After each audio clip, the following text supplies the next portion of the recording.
Hi parents!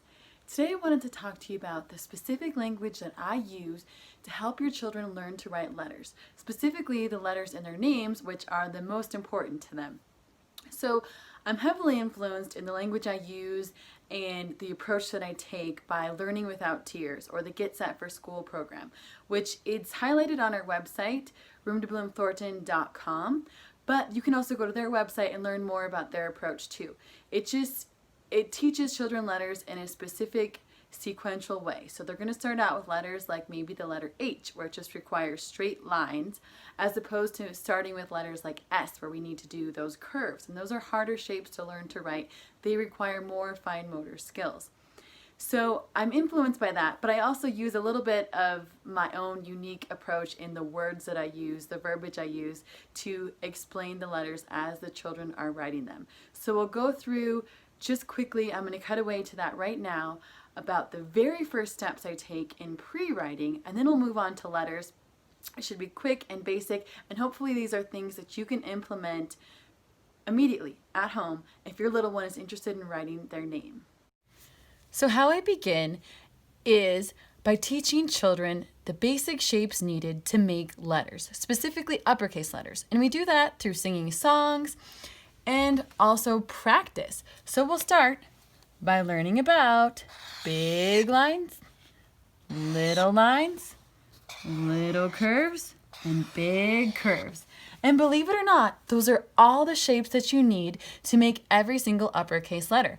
Big lines, little curves, and big curves. And sometimes we will have those little lines moving across too. So we'll do little line down, or you could do a little line across, of course. So when you put it all together, it's just going to be something like this. Big line down, little curve to the middle, little curve to the bottom. That's the language I'll use in the beginning. But even before this, we can practice just writing a few lines across the paper. Little line, little line, little line. Little line down, little line down, little line down. We can practice making big lines. 1, 2, 3. Children should be able to do this, and they typically are around 3, and sometimes even sooner. So these are the things we'll start with. These are the shapes that we will discuss, and then these are the letters they will begin to make. Next, what we'll discuss with our little ones is the words that we use to make letters. So we need to start very, very basic here. They need to understand that this is the top of the paper, this is the middle of the paper, and that this is the bottom. Because as they're moving on to writing letters, I'm going to be telling them we need to start our letters at the top, because that's where all uppercase letters begin. And then we're going to draw a line down, and we're going to cross in the middle. If they don't understand what it means to draw a line down, or they don't understand where the middle is, it's going to be challenging to learn how to write that letter.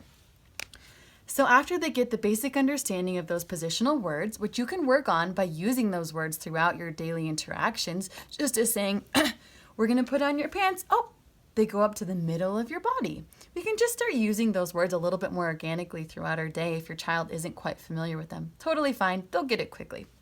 So after that, you might just give them some practice writing with tracing. So I do not prefer that little ones use workbooks with the little tiny dots, the dashes like this, especially without guidance, because they tend to just create their own little methods of writing the letters, okay?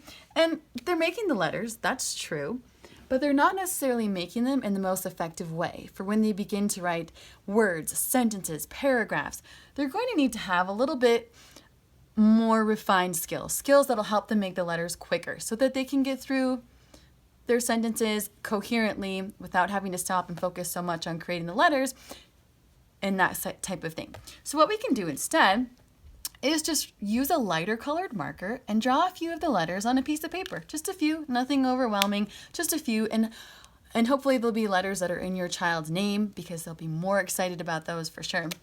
And then they can trace over the top of them with your guidance. So this is going to be a quick, simple activity. You don't have to sit there with them all day, because they're only going to be here for a little bit of time.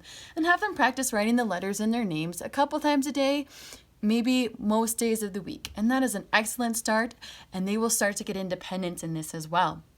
And last but not least, I want to talk about how we can use some fun language as they're learning the letters too. I like to use certain words that make connections for children, so to things in their real everyday lives. So for making the letter N, I'll tell them, let's start at the top. I'll draw a little dot so they know. And I'll say, draw your line down, bring it up to the top, and slide down and bring it up. So they can kind of envision a slide there, right? They're picturing somebody sliding down and then going back up. So if we can use some of that fun language, that'll be really helpful too. I hope you found that information helpful. It's also useful to use things besides just markers or the classic crayons, even though crayons are the most appropriate to begin with because it really requires your child to push down on the paper to see the marks that they're making, to build the muscles of their hands. So crayons are an excellent place to start. But you can branch out and use things such as paintbrushes to write letters. You can use sand to use your finger to write letters. We can use Play-Doh to roll out the shape of the letters and then combine those shapes together using the Play-Doh. We can use all different sorts of things to engage the senses in different ways. That's how it's going to continue to be fun and engaging for your child. I hope you learned some things like I said before. If you have questions still, please let me know. I am happy to answer them. Thank you.